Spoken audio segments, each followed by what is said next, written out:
start. We're really delighted that you're all here. We know that this is a really important topic and one that deserves a lot of discussion. We want to get lots of opinions. We want to hear from you. This program, like many others, is sponsored by the Dummerston Conservation Commission. And I wanted to just let you know some of the commissioners that are here. Lynn Levine is a Dummerston Conservation Commissioner, and Judy Fink here, and Ed Anthony's right here, and Bill Johnson here, and John Anderson, Betsy Whitaker right here, and John Anderson hiding in the back room. Where's John? No. He's over there, back there. Oh, there he is. There he is. Hard to see. Okay, so we do these programs. We have a strong commitment to educating the people really of the region, as many of the other conservation commissions do, and so we try to do our part, and we really want people to be able to make good decisions. Is the big reason why we do this kind of thing, that there's lots of important decisions to be made around natural resources, and we want people to be able to know what they're making decisions about when they make those decisions. And one of our most recent efforts is to move our educational work down into the Dummerston School to be supporting natural resources education in the school. If you want to give a donation, it will help with that, and it will also help with the videography that we, this program will be on BCTV and will be shown repeatedly. Then it'll be on our website forever, and it will, and it can be seen by anybody in the world that can stream. So we feel it's really important to do that, but all of that costs money, and so if you can help us out with that, we appreciate it. So, any questions before we start? Okay, so I'm going to turn it over to Lynn, and then Lynn, you're going to speak. Yeah. Great. No, I'm going to speak First. Yeah. Okay. So I'm Lynn Levine, and I'm a consulting forester, and I see a bunch of my clients here, which is exciting. So I wanted to introduce, because deer has been a big topic in my life. So it was really exciting to put this together and get these great panel here to speak and have an exciting time up here. So we have George Ware, as you can see right here, who's been a consulting forester. He actually was the consulting forester for the first consulting forester, Halsey Hicks. That's correct. Yeah, and so George has been around for a while, and he was the former chair of the Vermont Association of, well, now it's called the Windham Regional Woodlands Association, but it was called the Woodland Owners Association, and also the president of the Consulting Foresters Association of Vermont.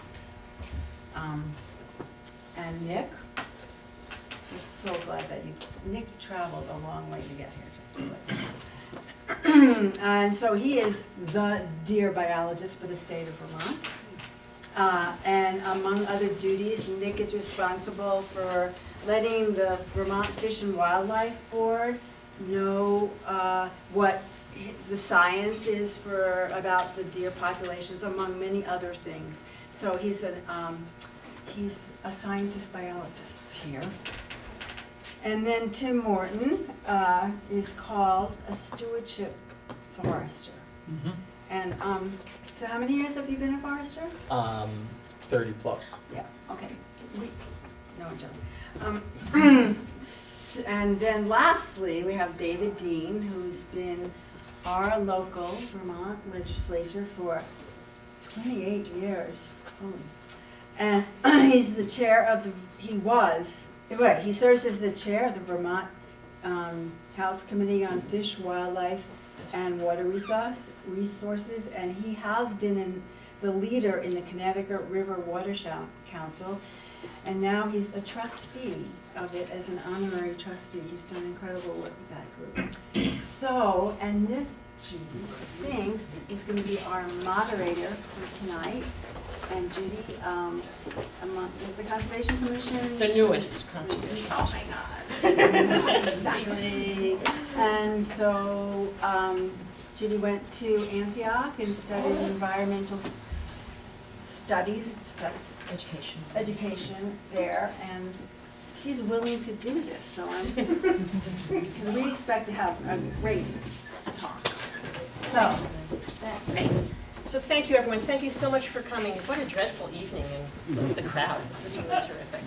So when Lynn asked me to moderate this panel, my knowledge about deer and deer population was minimal, and she forwarded quite a bit of research to me, which I read. And as what always happens when I read a lot, I end up having more questions than I have answers. And I think we're hoping that this will give you an opportunity to start thinking about all of the issues. This is not a simple problem to solve. Anything environmental has many, many permutations to it, and it's really hard to figure out exactly what direction to go in. So the reason that we're doing this is to give you an opportunity to hear from the experts, to hear what their perspective is, to hear what the research has been all about, and then give you an opportunity to ask them questions. So we have a lot to cover this evening, so there is a big chunk of time, questions from the audience, where you will have an opportunity. So if you have a question, a burning question that you really, really need to ask, please save it for then, so that we don't disrupt the continuity and the flow of the evening. So let me just walk you through what's going to happen tonight. Nick is going to start, and he's going to basically give us a primer on deer. We asked Nick, we sent him some questions that we wanted him to cover, and I'm sure he will answer those questions and more. And the questions are, how has the deer population in our region changed over time? We'd like him to explain mating behavior. What's the relationship between the numbers of does and bucks? This is all really important to understand what the issues are. What is a deer herd? What do deer eat during different seasons and how much? How is deer population per square mile determined? What does the term browse mean? And what is the current situation regarding deer permits? So Nick's going to cover that. And then we're going to ask David Deen to talk about the relationship between the decision-making process in the legislature and Fish and Wildlife, and historically what that's been about, basically regulations and how regulations change to reflect what's going on. And then after that, then we're going to hear from our panel of experts. We're going to ask George, Tim, and then Nick to weigh in on the question. It's the old Goldilocks question, right? Deer in the woods, what do you think? Too many, too few, or just right? And we're going to ask them to approach their answers based on their expertise. Then it'll be your opportunity to ask some questions. And then, after that, we will have a, I don't know about you, but it's for me, it's very frustrating when I go to a workshop and there's all of these things that come up and then you kind of leave with your head kind of swirling around. We're going to have an opportunity to ask the panelists after going through the evening to think about what they think are the next steps moving forward with this issue. Okay? And then Lynn has, if we have time, so a little bit of show and tell at the end. And also, we put the Dummerston Conservation Commission's website up here. So any of the information that our presenters have that they would like to share, some of the articles that Lynn shared with me, we'll post them to our website and you'll have an opportunity to see that, as well as questions. That would be great to ask questions as well. Ed Anthus is our timekeeper. He will give our panelists their 1-minute warning. So we'll make sure that we stick to our schedule. So, Nick, please. Thank you. And I'll reiterate, thanks everyone for coming. It's a pretty good turnout. So what I'm going to do is basically kind of walk through a quick history of deer in Vermont, how we got to where we are today, and in the process hopefully touch on all of the items that Judy listed. So I guess to start off, when European settlers arrived in Vermont, there weren't that many deer. There were deer here, probably in the Connecticut River Valley, maybe the Champlain Valley, pretty sparse elsewhere. As humans cleared the land, deer made the habitat more favorable for deer. Deer abundance increased. Of course, at the same time, those settlers were eating those deer.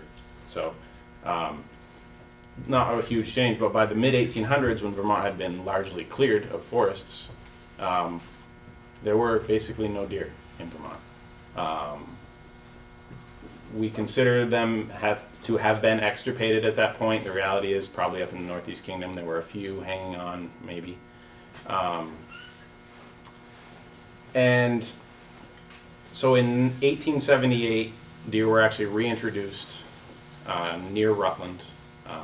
17 deer were brought back in from New York.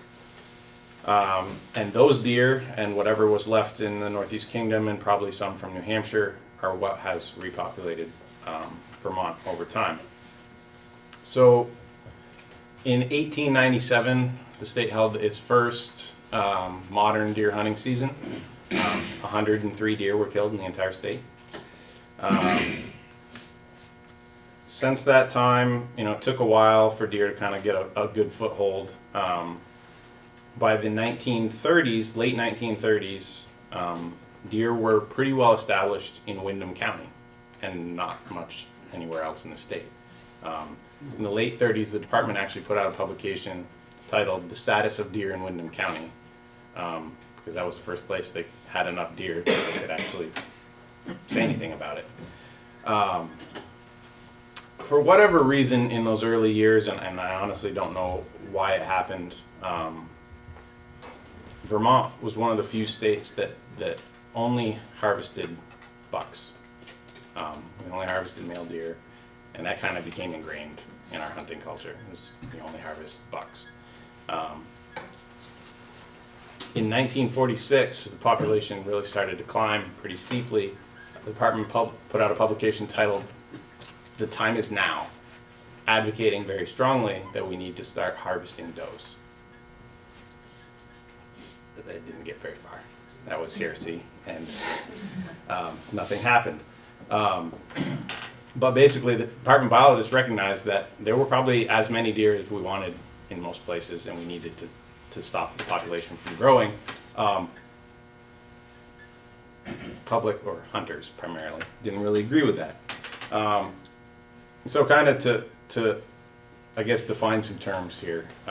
When I say population or herd, sort of used interchangeably, I'm talking about how many deer, all of the deer on the landscape.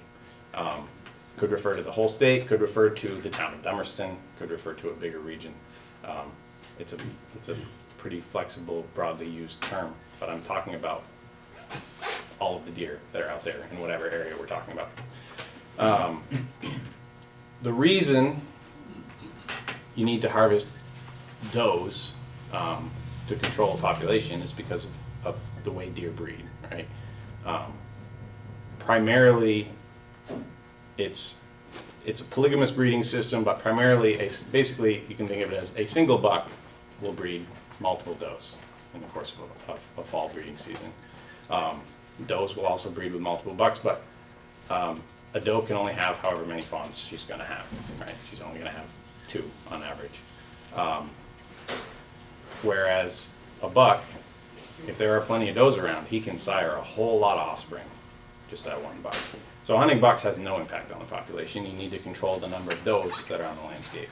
And you'll hear me use the word antlerless instead of doe. Generally, people can't really distinguish between fawns and adult does in the field, so we just say antlerless deer. Doesn't have antlers. That's what we let people hunt. And just to touch on sex ratios real quick, sort of what people would like to consider a natural sex ratio is not 1-to-1, even in an unhunted wild population.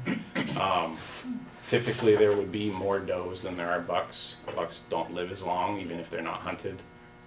They kind of beat the crap out of each other and themselves. And they just don't live as long. So especially in a hunted population, but even unhunted, there are always more does than bucks. In Vermont, we're probably somewhere between 2.5 and 3 adult does per adult buck on the landscape. That's pretty typical of a hunted population. So back to my timeline. So again, nothing happened with that publication. Population continued to climb, and by the 1960s, deer were overabundant through most of the state, the exception being way up north in the Champlain Valley. Finally, the department convinced, I believe the legislature controlled at that time still, to allow some antlerless deer to be harvested. It was pretty trivial, it wasn't all that many, but as luck would have it, typically, if you ever want to predict a winter, it's the number of antlerless deer we try to kill.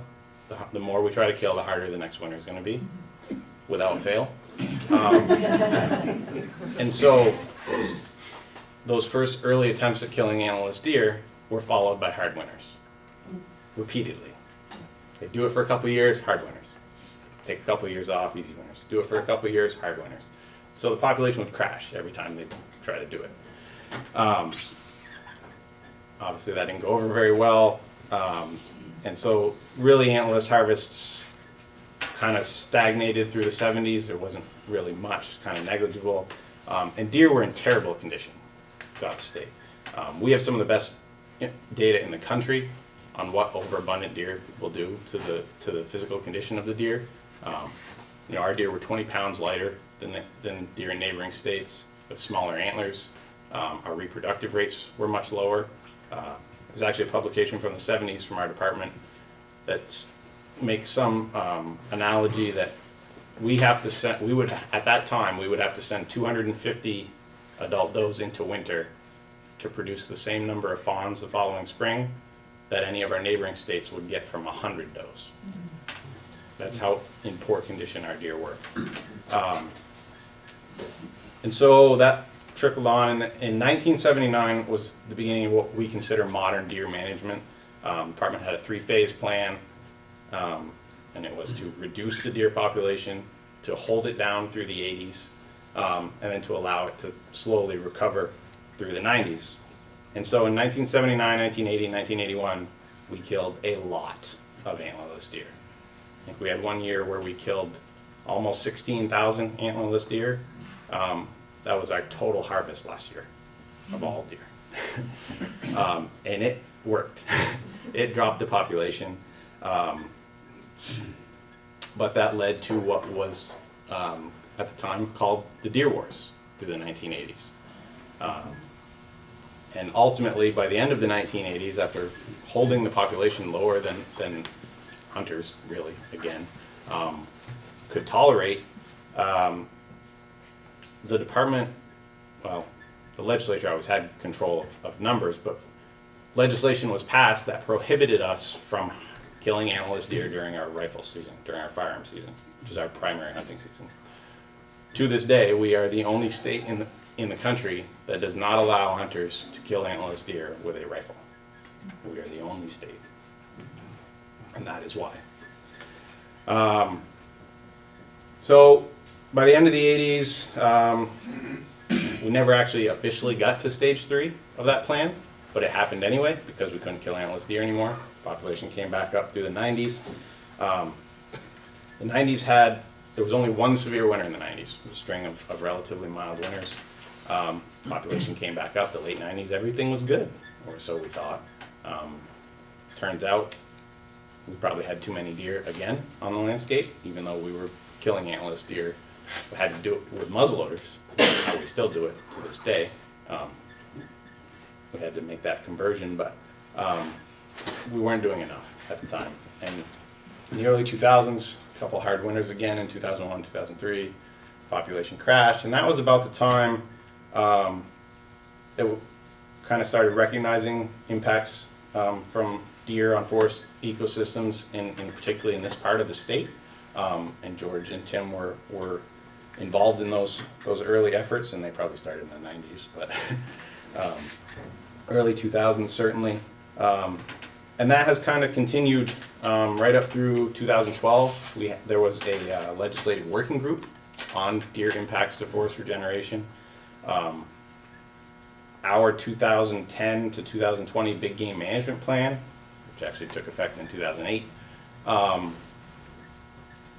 had lower population objectives for this part of the state in an attempt to sort of address and alleviate some of those issues of deer browse damage. So again, more terms here. Browse, for those of you that are unfamiliar with that term.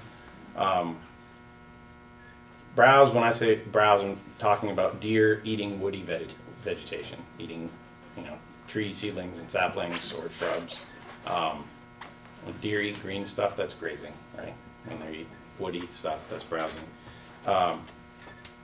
And a deer typically eats about 6 to 8% of its body weight each day in forage. So an average size Vermont deer is going to eat 10 to 15 pounds of food a day. That's a lot of little twigs. So they can have an impact. And then, yeah, so we have lower density objectives for this part of the state, lower than what we would typically expect this type of habitat to support. And those objectives, I think we're at 10 to 15 deer per square mile is our goal. We're probably a little above that now. But in theory, that density should be plenty low enough to allow forests to grow. And again, this is across a broad region. It varies certainly within that region. And just to put that number into perspective, first off, it's really hard for anyone to understand what a square mile is. A square mile is a big area. It's 640 acres. If you're out hunting, I once figured this out, but you have to walk several miles to actually see a square mile while you're out there.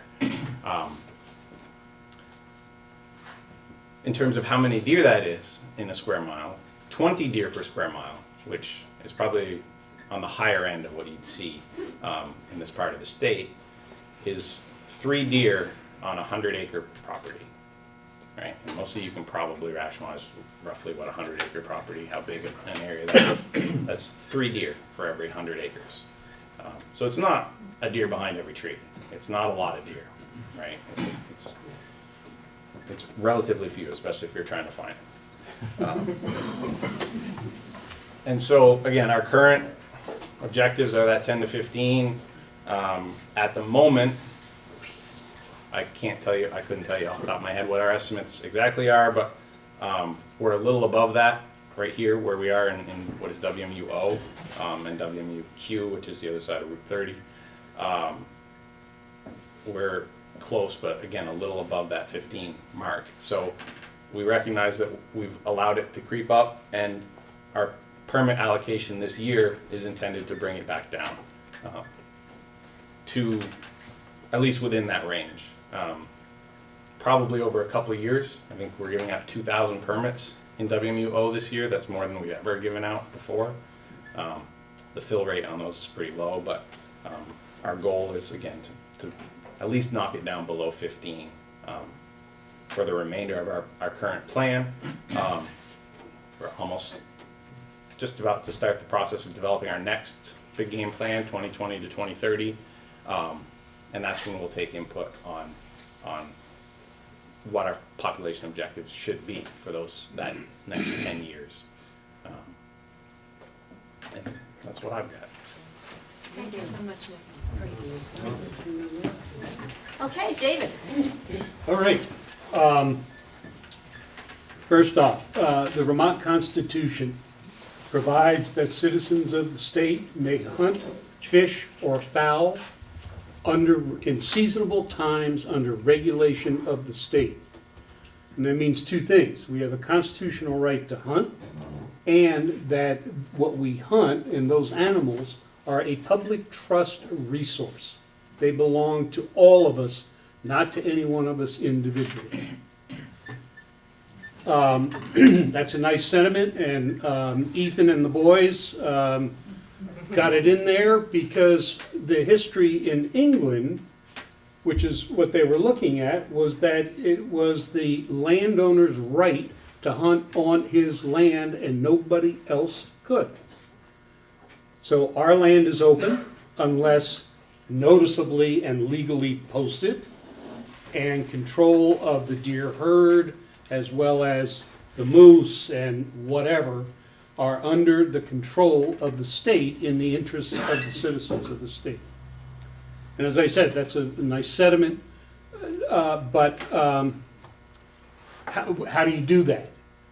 You then come to the legislative or the governing level of public policy. And as was touched on in Nick's remarks, Deer wars, if you brought an issue that addressed the deer herd, the deer season, the method of taking deer, the number of deer taken in any area of the state, you were guaranteed 2 full days of vituperous debate on the floor of the House.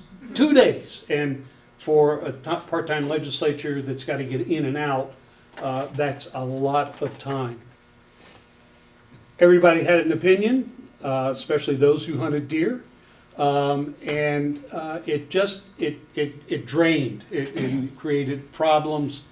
And what we did, and I'm not entirely sure, I think it was in the 90s, was say, okay, that's it. Legislature is in the business of public policy. The Fish and Wildlife Board will set seasons, will determine what animals can or cannot be hunted. They will determine the method of taking animals. It is no longer a legislative responsibility. We are delegating that to an authorized board. Fish and Wildlife Board, it didn't used to, but it does now. It has 1 member representing each county in the state, so there are 14 people who sit on the board. And they have the power of seasons, and those 14 people don't go off into a room, sit around, make a decision, and then tell all of us how it is they're going to do. If they're going to create change, they have to do it through the Administrative Procedures Act.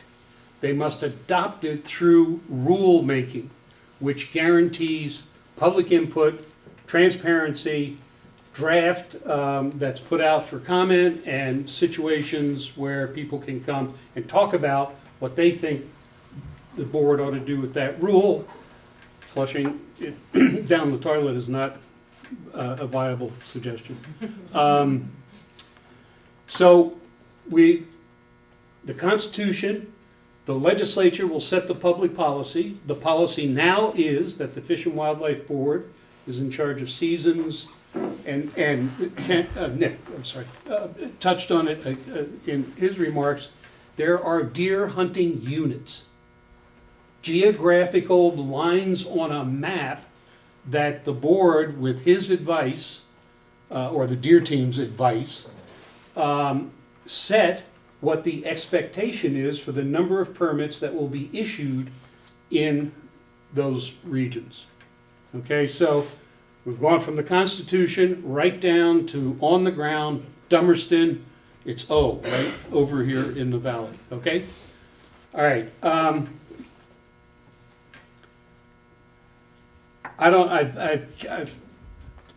there are a lot of wildlife management units, I don't know how many there are statewide, but I think there are like 21 statewide. I think there are 4 in this geographic area, in sort of the southeastern area. And then the history of interaction. 5 years ago, George, through the Windham Regional either Owners Association or Woodlot Association, brought the issue to my attention that there was a problem with overbrowse. The deer population was too high, and that the foresters in this area, and I went to an annual meeting of the association, and we had a long discussion, and to a person said, yeah, I'm seeing the effects of too high a population of deer, and the browse is keeping regeneration from occurring in a normal sort of Vermont time frame, and with the species, because I guess deer do have particular trees that they like more than others, and it's usually the high-end trees, if you will, that they are partial to. So I introduced the bill, and we got together, and again, Nick touched on it. There was a working group that was set up late 2008, 9, or 2010, or something like that. I forget what the exact timing was. They went off, held meetings in various areas of the state, involving various stakeholders. Not only the Windham County Association, but the State Association of Woodland Owners got involved as part of that process. And they came back to our committee, and they said, well, we can't agree on this. There's no silver bullet. There's no immediate steps that we can define for you. And then the board, and this doesn't happen very often, decades period of time, decided to split what was one deer unit area around this into two. And they created an upland area where the deer population is less, and a Connecticut River Plains area where the deer population is higher, and there are different number of permits issued for each of those areas.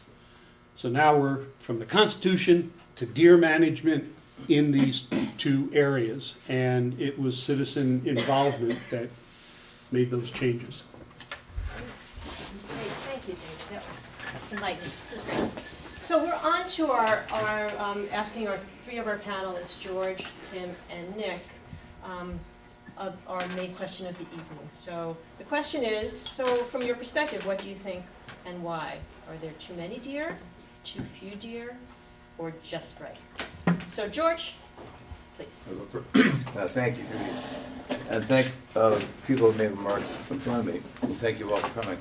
I used to say one time, and I think I just remembered that I said at one meeting about deer that there's 100,000 permits issued a year, hunting permits, and 99,999 of the people that buy those are experts in deer management, and one isn't, and that one is me. I'm not. So, and that gets back to what David was saying. If you go to a meeting with people who have opinions on deer, it can get, particularly if you're in Rutland County, it can get really, really ugly, and you can see Vermonters at their absolute worst in terms of behavior. It's really appalling. In Windham County, I haven't seen that, but if you want to see it, go to a place like Rutland County, or even just go up to Springfield, Vermont for a meeting, up to Windsor. So, my thoughts on this are a little different in terms of numbers. I'll jump in on the numbers end. Why do I think that there are too many deer? And I do think there are. And it's based on two or three things. One is based on the history of deer browsing in the state. It's based on the history of deer populations in the last 20 years in Vermont. It's based on research done in this country and other places. And it's based on my own observations and conversations with people that know a lot more than I do. And I'll give you my take on this. Something about 8 or 9 years ago, I talked with John Buck, whom you know. I said, John, how many deer are there and this is up around the Heller properties, the corner of, it's Brookline, Westminster, and Putney. And he said, our research tells us there's about 12 deer per square mile here. And as Tim knows, this is an area we had used for years to demonstrate the impacts of browsing on oak, ash, and sugar maple. So I said, well, if it's a dozen deer per square mile, that's too many deer. That's just an empirical, based on information given by the department. I said, looks like that's the wrong number. So when we have a 10 to 15 deer goal population, I say, that's the wrong number. It has not allowed us to regenerate oak, ash, and sugar maple very effectively, particularly red oak. I don't need to go into biology, into forest ecology and explain why that is. I'll just say quickly that those species did not evolve over the millennia with populations anything like we have now. You refer to that. Several deer per square mile at the most. Suddenly, same species, and we have 15 deer per square mile. That, in any kind of a natural system that evolves over thousands and thousands of years, relationships are established. If you take one component in that, which is an herbivore with a very big appetite, and you increase its population 5-fold, you should expect disruption. You should expect that. That's exactly what has happened. We've disrupted this natural system we have. Now, Those species that we have, the oaks, the ashes, the maples aren't too bad. They recover from browsing pretty well. Oak and ash, oak will not. If oak is browsed a few years in a row, it will die. They don't put out enough seedlings and saplings a year, oak in particular. They might put out 30,000 an acre. Ash might put out, black birch is a good example, it might put out 250,000 per acre. So, and that's a lot. I mean, imagine that, that's a lot. And so oak is really not well defended against deer browsing. It just doesn't put enough out there to be able to get through so that enough of the saplings that are established will actually survive. Tim and I have been to places with Bill Leak. We saw there was probably, Steve, you were involved with that, there was probably 75,000, let's say 50,000 per acre over 14 acres, do the numbers, that's 700,000 saplings, all gone, every one of them gone. And Bill Leak, who's the top silviculturalist that we know, said this is hopeless, there's nothing you can do here. So those are the kind of things that inform me. And the species that are taking over the forest are black birch, beech, hay-sanded fern, New York fern, some places hawthorn bean. Those species all have one thing in common. And the only thing they have in common is deer do not want to eat them. So they get into what we call off-site. So we'll have places where we expect to see sugar maple growing based on sites of soils, we have beech growing. And I said at one point to Tim, I think 75% of our understory is occupied by beech and black birch. And he did not disagree with me, and that was about a decade ago. I think that's true. And if you grow that forest then, if you understand that the species that are in the forest understory have a far greater, the grown-up saplings, have a far greater probability of making it to the forest overstory than any other species that's not there, and that's a fact, and that's demonstrated by research, you have to then say that the forest we live in right now is going to be dominated by two species. This is throughout management unit O. It's going to be beech and black birch. That's what it's going to be, and there's not going to be oak, there's not going to be much ash, there's not going to be much sugar maple. That's a plain, simple fact. Unless we intervene some way. I don't want to get into the interventions, but they are not simple, and they usually involve substantial applications of herbicides and fencing. Now, another reason I think there's too many, I'm going to go back and why I think there's too many. If you manage for if you manage for biodiversity, and that's what people talk about, the state agencies, the Agency National Resource Plan talks about managing for just biodiversity. The Vermont Fishing Wildlife Department talks about protecting all the animals and plants of the state of Vermont. That's the mission statement. If you manage for those things, and if you look at where people have done research on that, and Europe is the best example. People in Europe who manage for biodiversity say 1 to 2 deer per square kilometer. That's 4 or 5 deer per square mile. If you talk to people at Cornell who talk about the impact of deer on oak forests, they say 5 deer per square mile. That's the number you want to have. If you talk to Dave DiColesta in an older forest, he's worked in wildlife ecology for a long time. How many? 8 is the maximum. And if you look at the, Tim, you gave me to read and I relied on it so much, the prescribing silviculture treatments for Allegheny hardwoods. They said at a dozen deer per square mile, you inevitably will see, in the kind of species composition we have, the kind of background uses we have, managed forest, you will see the loss of the most drought-sensitive species. In our case, red oak. And they say that's not going to happen. There's not going to be any red oak in the Alleghenies. That's what they think. I'm the one more. So that's my thoughts on that. I mean, I look at the situation. I understand that we manage deer as a product, basically. I would like to see us manage deer as a part of a natural system and put protecting the vegetation and the natural world ahead of managing deer as a product. That's what I'd like to see. Thank you, George. Tim, what's your take on this? Well, I will answer the question, but I want to tell you what my perspective is, where I'm coming from. I've hunted in Dummerston on and off since 1975. I'm very familiar with this landscape, and I've seen its history and its transitions, and I've occasionally been successful at hunting in Dummerston, not as often as I'd like to be. And I've worked as a county forester for 13, 14, 16 years in this region, and I was on the ground everywhere from the river all the way to the highest peaks, and I got to see over a long period of time impacts of deer and management on the landscape. And I've worked as a public land manager, state forester, state lands now for 14 years. And I've been working in the high country, and I've gotten to see some of the differences between my experiences in the valleys of Windham County and Windsor County and the higher country of Windham and Windsor County, and they are very different. And I think that's an important point, that when you think about regeneration and forests and wildlife and white-tailed deer, it's important to remember that things are clumped on the landscape. Deer are not dispersed evenly across the landscape. The conditions are not the same everywhere you look. And so if your perspective is a certain area, something I say or one of us may say may not apply to that specific area, because we're thinking in broader terms. And there are places where deer are concentrated, and that's where we see some of these really serious impacts over time. To answer the question, I think numbers of deer socially, there's not enough deer. Hunters are unhappy. People who like to drive around and look at deer are unhappy. It's not easy to shoot a deer, even if you have a doe tag, because the numbers don't support an ease of hunting that people are familiar with from the 60s and 70s and even into the 80s. Ecologically, from a forest management standpoint, rather than think about what's the right number, I like to think about the forest condition that we have. And I would say that today, in Dummerson and really in the entire region, the forest condition we have can't support the number of deer that we would like. And I would also say that the forest we have can't tolerate the level of browsing, whatever that number happens to be is right now.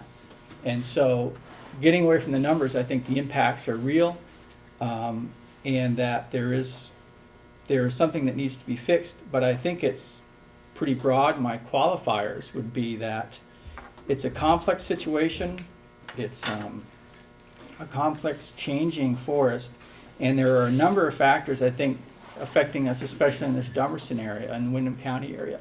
And the most important one is probably that long history of high deer numbers.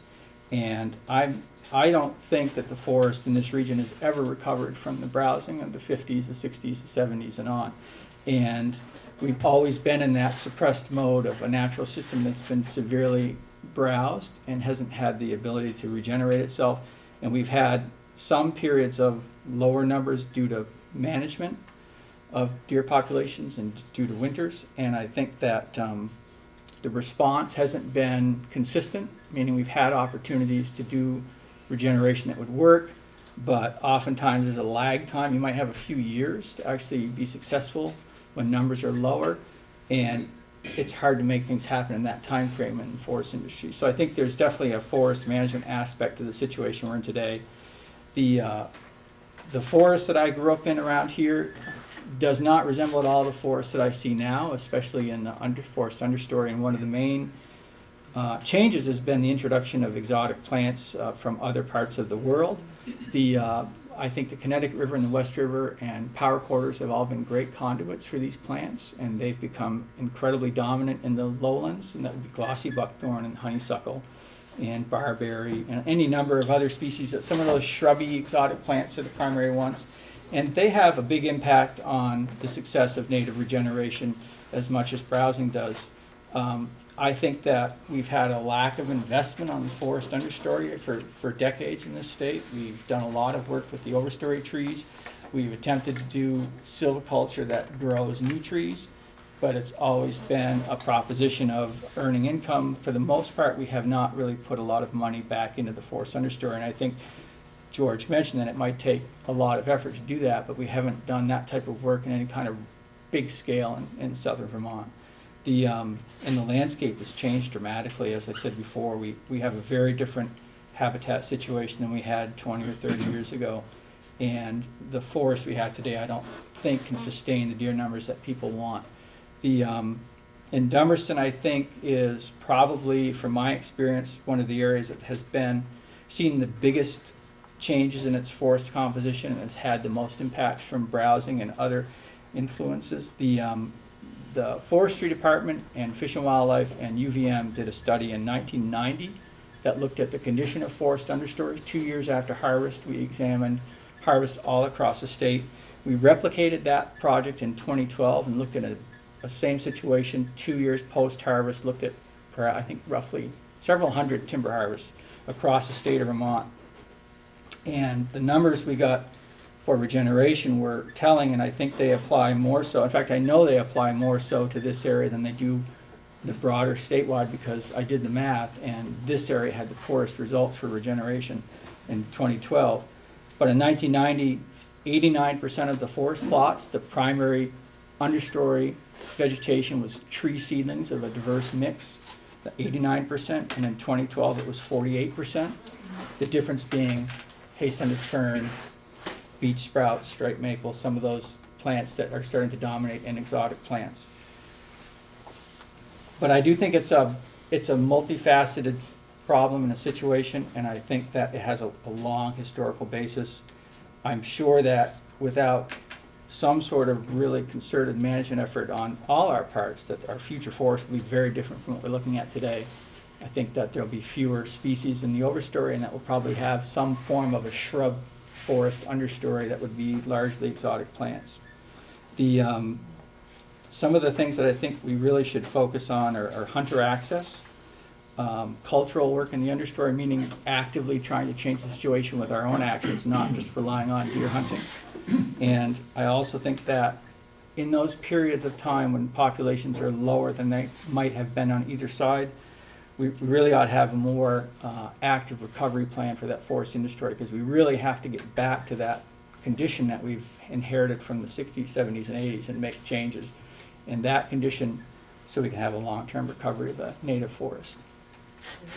Thank you, Tim. So you jumped ahead and gave us some next steps, and we're going to revisit those when we come back to when we conclude at the end of our panel discussion and our questions from the audience. So, Nick, do you want to weigh in, so to speak? Sure.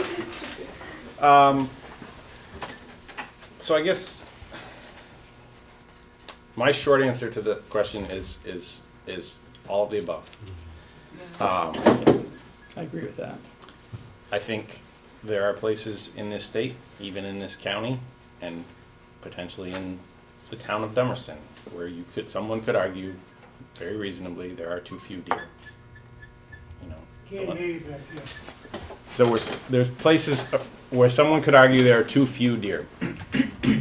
And, in my mind, that means deer are not having an impact ecologically on the forest. And people would like to see more of them, and the landscape can support more of them, and those places exist. Overall, if I was averaging things, which, as several people have mentioned, is kind of what we have to do for management. We manage at the scale of a wildlife management unit. Wildlife management unit O goes all the way up to White River. It's the entire Connecticut River Valley, from the Massachusetts border to White River. When you average across that, I could probably make a good argument that we have the right number of deer on average. There are places in there, absolutely, where there are too many deer. There are several places in this state where we have too many deer. But again, I think on average, generally most of the state has an appropriate number. And so I guess to touch on the focus here really is places where there are too many deer. This area is one, and it's not all of Windham County. I think, as Tim mentioned, it really focuses on this Dummerston, Putney, kind of slightly more localized area for whatever reason. We actually can see that in the data we have on the deer population, that there's a clump in there where there are more deer for whatever reason. This area, places like Bennington and Rutland County, now Franklin County, those places have too many deer. You'll note that I have yet to say what too many deer is, what that magical number is, because there is no magical number, right? Plus, I don't know what 15 deer per square mile looks like. It's what the landscape can support, how many deer can live in that forest without having a negative impact on the future forest, on the trees. We want to come in and replace the trees that are there, or the other species that live in that forest. And that number varies a lot. There are places in this state that probably support 25 deer per square mile with relatively minor impacts. There's probably a lot of agriculture in those areas. This area does not come anywhere near that. And the reason is, as Tim mentioned, is the history here. Like I mentioned at the beginning, this was the first part of the state where deer really came back in any substantial number. You're literally talking about decades and decades of having too many deer in this part of the state. And even if it's just a few too many, the slight little bit of browse pressure, extra browse pressure for 50 years, 60 years, however long it's been, gets us to the situation we're in today where, and I'm speaking, of this part of the state, and these guys know it better than I do, but from the deer biologist perspective, we're just in a situation now where the forest around here cannot support very many deer. And again, I don't know what that number is, but at the same time, I do want to say that we can't just sit here and focus on, well, okay, let's knock the deer population back. First, we, as a department, state, the people who manage the deer, are fairly hamstrung in our ability to actually do that. I can recommend all the permits in the world. That has to go through a public approval process. The board has to sign off on that and say, okay, we're going to allow this many permits to go out. At our current hunting system, I can't give out any more than we have. We don't have enough hunters to give out more permits. And then, even if I could give out all the permits I want, the reality is we can only reduce the population so much. At some point, we'll lose cooperation from hunters. They won't kill does anymore. And there is enough posted property, and I shouldn't say posted property, there's enough property that does not allow hunting that we could not reduce deer to a level. If that was the only thing we did, we could not reduce deer to a level that would change things substantially. I don't believe. There has to be, as these guys mentioned, it's complex. There has to be other actions that happen simultaneously with holding the deer population down. It's not the only thing to focus on. Yeah, they're the thing eating the trees, but it's an interaction of a whole bunch of factors going on here. And we need to address most, if not all of them, at the same time. Thank you, Nick. This was really, really informative. So we've got about a half hour left. It's just about 8 o'clock. And what we'd like to do now is open this up to questions from the audience. We have about 20 minutes, so Ed, you'll keep us apprised of the time. And we'll have an opportunity for you to ask questions. If you don't get an opportunity to ask your question, I don't know if there's a way that we can do this on the website. Maybe we can post questions on the website, or we'll figure out some way that. There is a copy, yeah. Right, so we'll be able to do that. You can go to the website, you can ask Okay. questions. So when you ask your question, if there's a specific panelist you'd like to address it to, please make sure that you mention that person's name. So who's got some questions? Yes? Just some little information on an individual landowner's situation. On my property, I don't think I've got a red oak tree smaller than 12 inches diameter. Probably 1960s, maybe there was a bad winter, killed a lot of deer a long time ago, and nothing underneath. There's like zero reproduction, 1967 to 50 years, perhaps. Pop forward 2008, I've got nice big oak trees, you could probably cut some. But they're dropping lots of acorns. Deer eat a lot of acorns, but and this year, I've got seedlings like this. But in 2008, it was ball-bearing acorns underneath. I do not have any. There's no reproduction successful from that year. And I'm curious about what's going to happen, to this next batch. But this is from historical perspective, 50 years of too many deer. From my own personal perspective, 2008 to 9 years, way too many deer. And that's sort of where we're coming from. So Do you have a question that you Oh, wanted no, to ask? I just wanted to Great. put information, Great. you know, That's- I'd like and to that kind of respond to supports. give people information on, Yeah. on where things are, and no Yeah. lady slippers, Great. you know. So basically, no understory. Yeah, right. Okay. Did you want to respond? Yeah, to I was gonna respond to that briefly. I think that it brings to mind the concept of advanced regeneration, and there's a number of species that, from a forestry standpoint, need what you're talking about, which we call advanced regeneration. It means before there's a disturbance, trees become established, not Right. after. Red oak, sugar maple, white pine, they require advanced regeneration, so you have that periodically. And the next thing they need is light. So deer numbers is one thing, but forestry is another aspect of that. So if something was done to increase the light conditions, I think you might have success. We harvested in Yeah. 2008. And did you have a big Lots of slash light. piles and Yeah, lots of light and it still Yeah, didn't work? right, And how many yeah. acres is it? 80. And how many acres did you cut? Interspersed, 80, Yeah, so that's significant. yeah, I mean, you had the advanced regeneration and you lost it. right. Thank you. Yes, sir. Over the years, I've seen a lot of the, Lynn Levine showed me where the deer was eating the undergrowth. And me and her couldn't even discuss deer over years because we had this, I before the deer and she was against it. But I see where they did eat it. But I do have a question. If the woods was cut a little heavier instead of, you know, just a one tree here and one tree there, wouldn't the undergrowth grow a little better? Or? In terms of a forest plan? Yeah, I mean, it is now getting cut heavier than it did, and I was wondering if that's helped it any. But I mean, if it was, I mean, I'm not saying take all the big ones, but take some more of the big ones to let more light to the ground. Wouldn't that help the undergrowth grow better? Or? I think, I'll address Cal's question.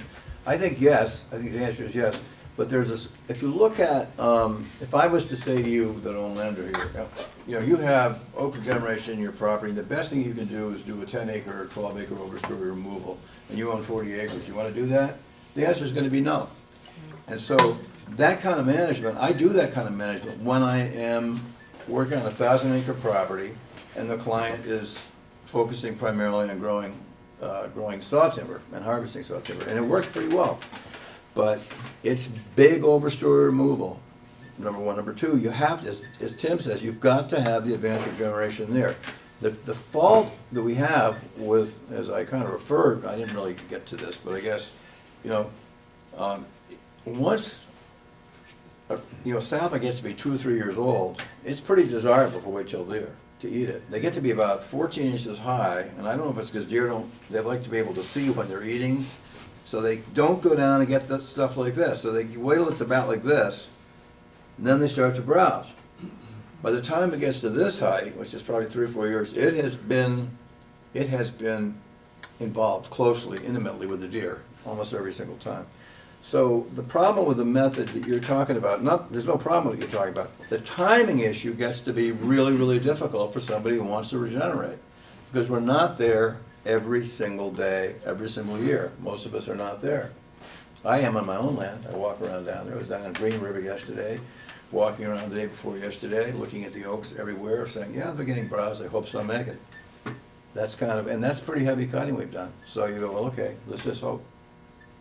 So, yes, Calvin, that's right, but you've got to be able to get that advanced regeneration established. See, I guess what I was getting at is that, and you did answer my question, is that I'm a hunter too, and I love to hunt, and 10 deer per square mile ain't very many. And there's got to be a happy medium somewhere. And I mean, I think it might require a little more cutting is what I'm thinking. Yep. Yes.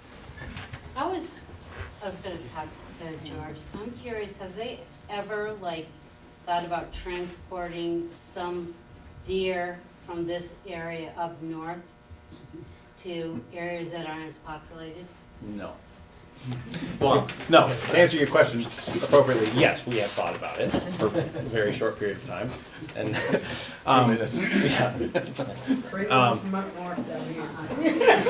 Yeah, well, No, I mean, the reality is it's extremely expensive to move deer, right? It's extremely expensive to capture deer, period, and then to move them. It also poses all sorts of risks about moving disease and things like that. The other reality is it wouldn't amount to anything. because I lived up in Grand Isle and I hardly ever saw a deer there. You should go back now. Yeah. Oh, really? It's different When did you live there?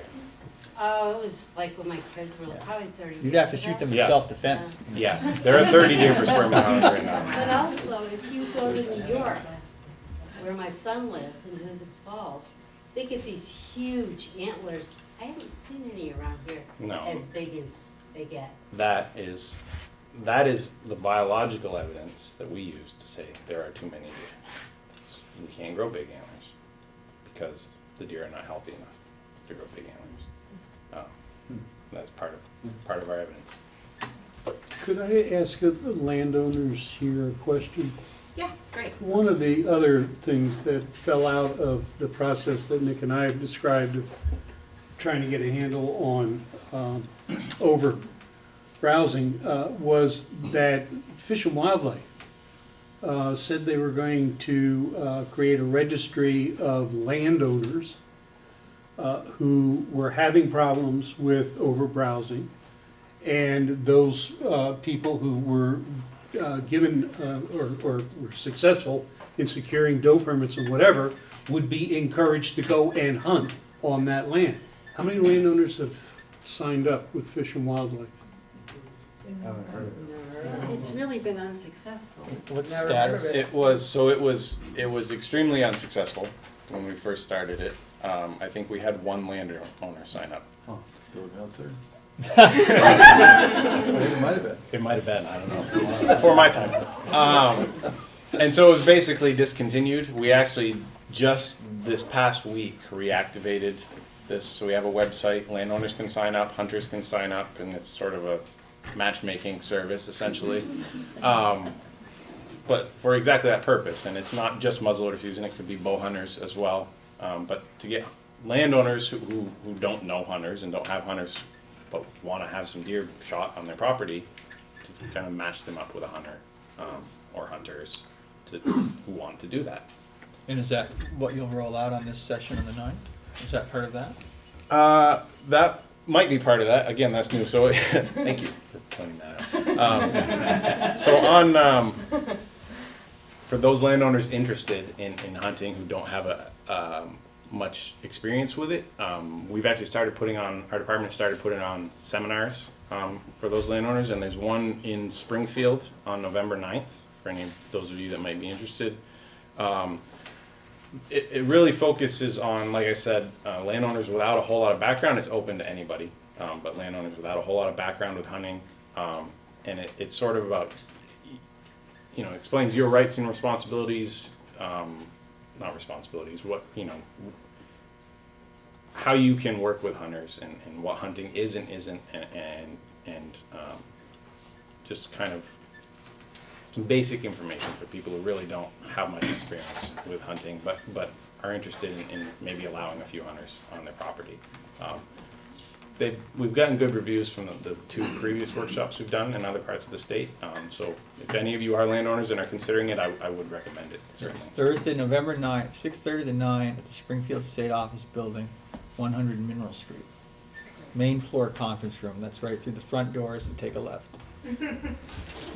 If you'll send us that information, we'll publicize it for you. Great. I'll do that. Sir? Yes, I've seen a lot of logging, and I've seen where they open up the forest, and you get this, the invasive species is coming in faster than the regeneration of anything else. A lot of buckhorn.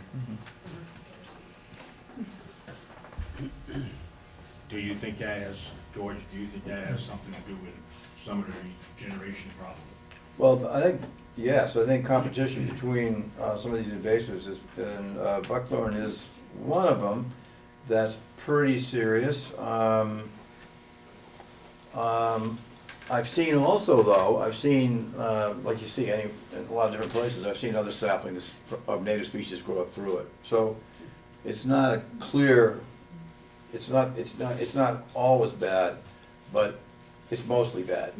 Yeah, but I think in a general sense though, Very invasive. right, I mean, the more important point or the broader point is that as forest managers, one of the things I know we could do a better job at across the landscape is controlling competing vegetation before regeneration harvest, and that includes a number of species like beech and striped maple and glossy buckthorn. And if that mid-story is in place, then forestry is not going to make that better. It might make it worse. And so I think in a town like Dummerston, if people are considering trying to reestablish native forest, then job one is removing that competing vegetation, especially the invasives.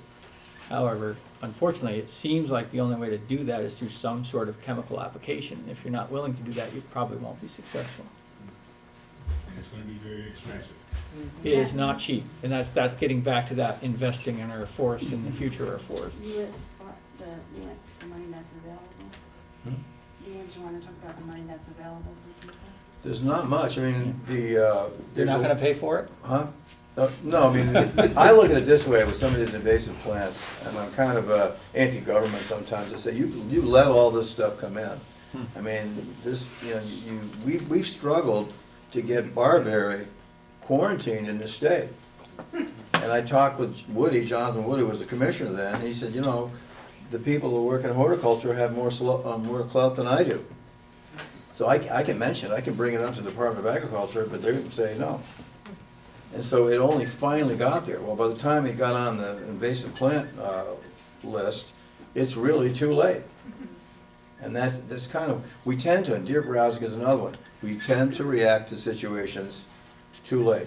Halsey Hicks and I and Gil Cameron talked about the negative impacts of deer browsing in 1975. Tim and I and others were going to meetings in the 80s and talking about the negative impacts of deer browsing. And Charlie Richardson from this town. And, it's been a very slow process. And let me say, one of the things that I want to go back to, and this is to speak highly of the department, the two things they've done, I don't think it's close to enough, but the two things they've done is they created a much bigger lowland area OO, which included part of Q, which was the lowland area, which was west of the West River.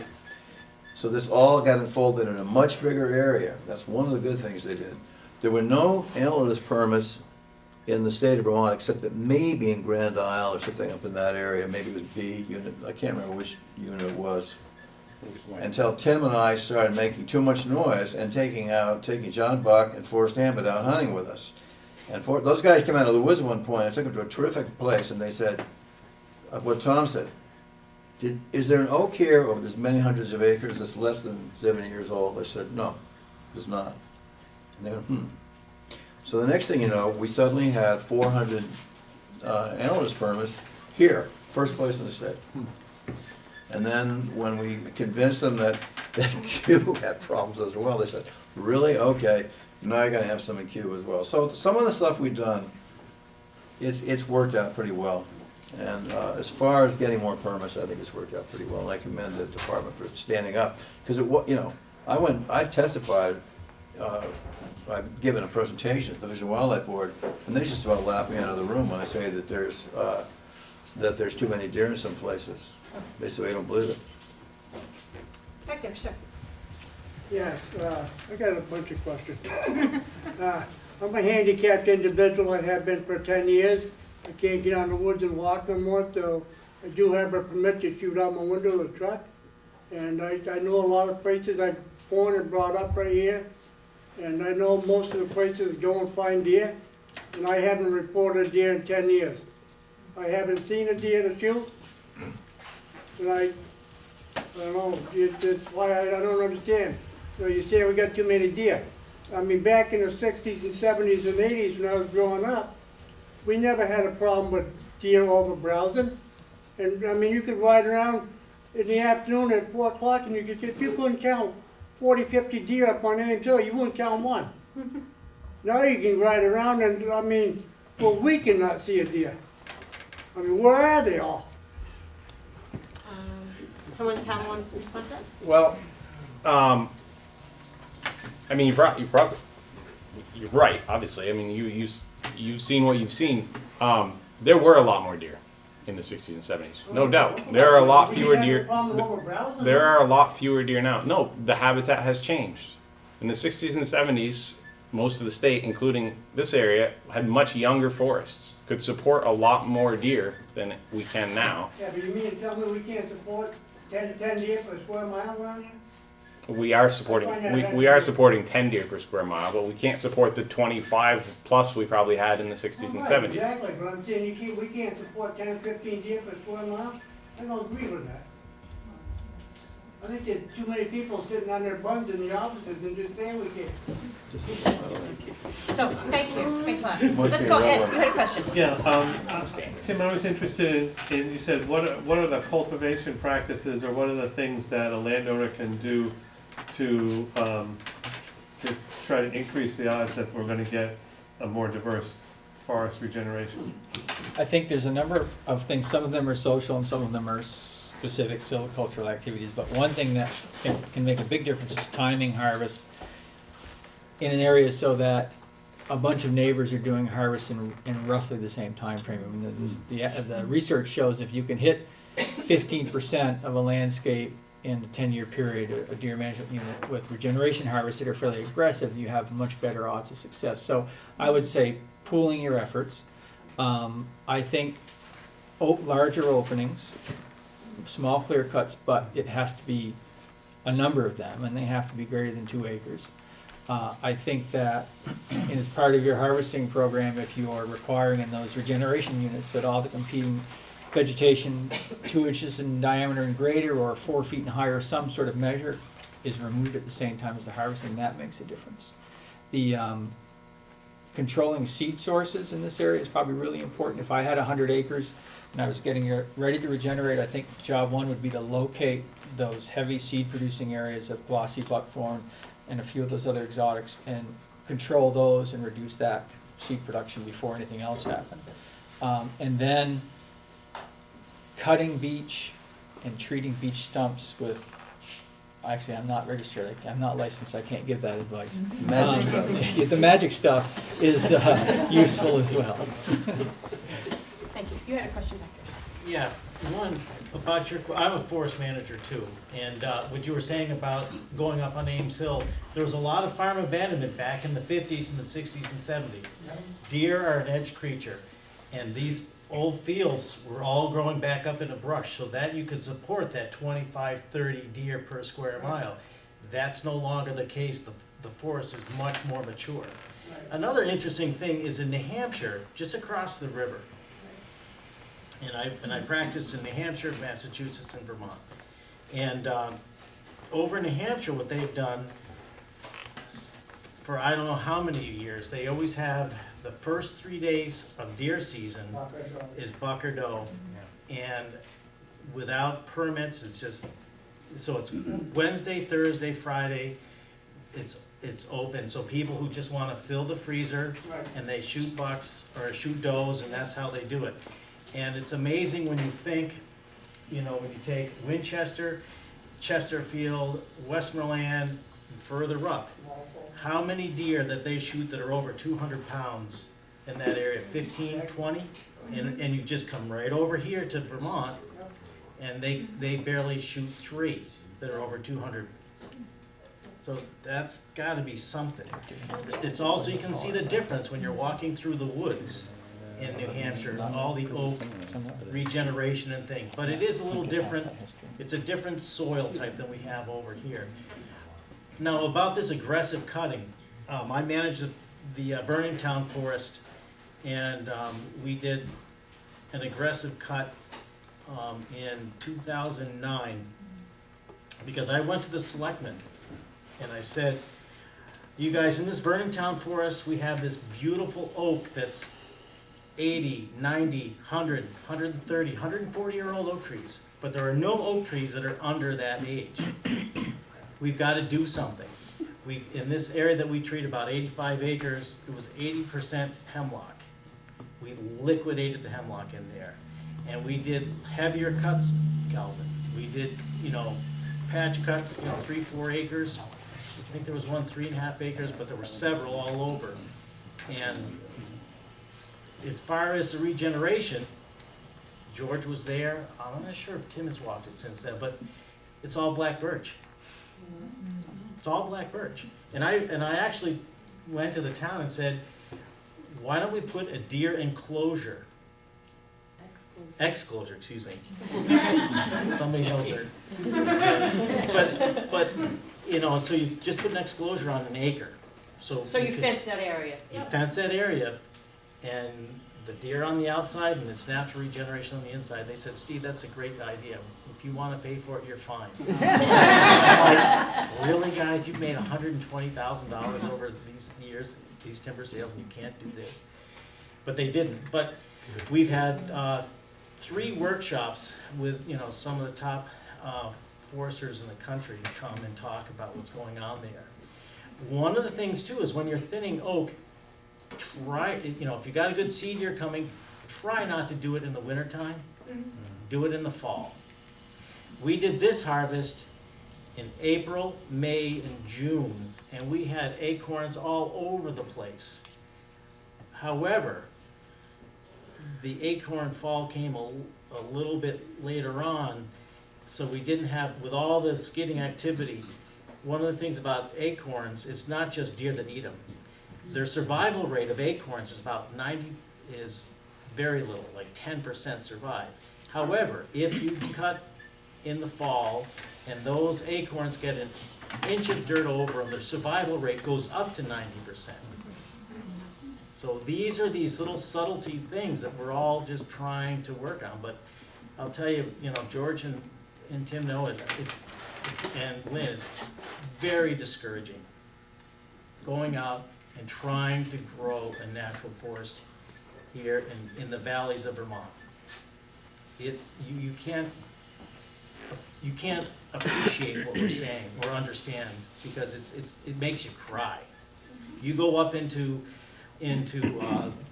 the uplands, up into Wardsboro, get up in the mountains, and you say, wow, look at the sugar maple regeneration. When have any of you walked through a stand of oak saplings like this? We haven't done it. They're out there. And we grow some of the finest oak in the world in this region. And we're not, it's gonna end. Unfortunately, we have run out of time for questions, and I'm really sorry about that, because I feel like we could go on another hour, but we all need to go home. So we've got about 10 minutes left, and members of the panel, if you would like to think about what our next steps should be. I know that we've already, some of these have already come up, which has been great, and if there are additional pieces that you would like to bring to our audience to recommend that they do, that this would be the time to do it. We have about 10 minutes to do that, and then and Lynn has a little bit of show and tell that she'll do as well. So. Well, I think there's a couple ways to look at it. Tim's covered really the silvicultural treatments pretty well, and I don't think there's much more I can say about it, except that the only disagreement that I would have with Tim, and it's not a disagreement, he said patch clear cuts. I think you've got to have established regeneration in most of those in order to make them work. Otherwise, you get big openings that fill up with light-shaded species, and that'd be birch. Right, yeah, I understand that. Yeah, Right. you do understand that. I just wanted to make sure that people I've done understood. 100 of them, so I know how to do that. You've got to have the regen there, you've got to have the regeneration there. The other thing I would say that's got to be done, it's not going to happen, I think people need to know that well, all right, I'm going to say, he was talking about the right number. The right number in the department's eyes is it's to satisfy the hunting population. That's the number. It's producing an animal to be hunted. That's what it is. And so your right number, or the department's right number, or the hunter's right number, it's not my right number. My right number is, I like to hunt too, but my right number is a population that will allow people that own land not to have to go into 10-acre clear cuts if they don't want to do that. Because the systems we have, the silviculture systems we have in place, which is things like small group selection, shelter wood, as well as clear cutting, are all ones that can work and should work, only shelter wood doesn't work, and only small group collection doesn't work. And it's because of high deer population. So your hands as landowners are tied when you have 15 deer per square mile on the land. And so if you want to regenerate, you then say, well, I guess what I'm going to have to do is just do these big clear cuts. I don't think landowners should be pushed into that, because those actually involve usually sacrificing valuable trees. You say, well, that's not a tree I want to cut, and that's not a tree I want to cut, but if I'm going to do a clear cut, I guess I got to cut it. I'm not going to get to let it grow for longer. So That's my take on it. I think that the biggest thing we need to do is advocate for lower deer populations, and it's gonna take a change in law. I guess perfect transition into my next steps and what would be the next steps for our department. As I mentioned earlier, we are approaching, we've really sort of started the process of developing our next 10-year big game management plan. This is where we set those population objectives. It's where we set the goals for how many deer we want in each unit, what those densities should be. To counter George a little bit, we, by statute, manage deer and other wildlife to benefit all of the people of Vermont. Traditionally, hunters paid the bills, and they were the most vocal. So obviously we listened to them. That is changing, particularly as we continue to lose hunters through just changes in demographics. But if you want to have your voice heard, that there will be a whole bunch of public input process as part of the development of that big game management plan. There'll be deer, turkey, bear, and moose, all of those things. If you want your voice heard, give some input on that plan. We listen to everyone equally. Doesn't matter what your background is. If you are a citizen of Vermont, you have a voice. And you know, we do, ultimately, I am an ecologist. That is my background. I manage for what is best for the ecology of the landscape, the whole system out there. That's what I shouldn't say. It's what I recommend to the board. The board does whatever they hear the loudest voices about. And so, another place you can voice your opinion.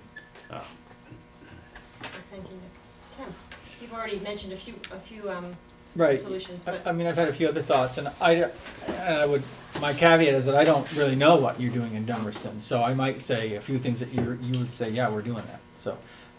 But one thing we've talked about sort of around the edges of, but where deer populations have alternative food sources like agriculture and open land, it's demonstrated that there is less impact on forest regeneration. So whatever your town can do to support agriculture and open land, I think is beneficial. And you may already be doing that, but it's helpful in many ways.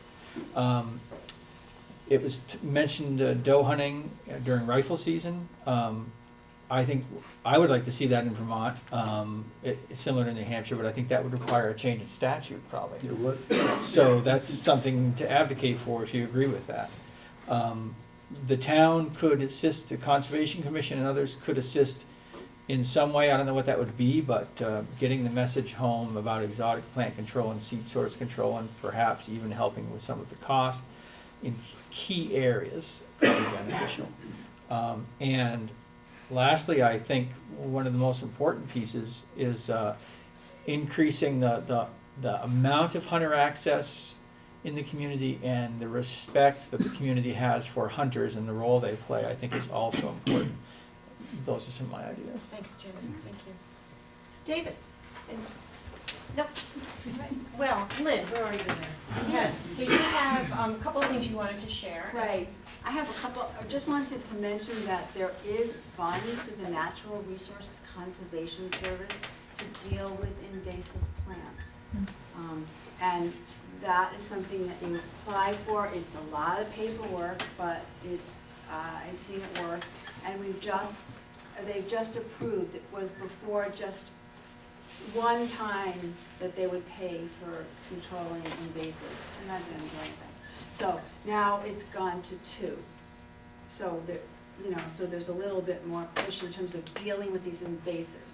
So that's just, so my show and tell is 2 parts. One, we've been talking about this all along, so I thought, this is what I found on the woodlot from Woodland that I was on the other day. 80% of the trees were browse, and they're all different species.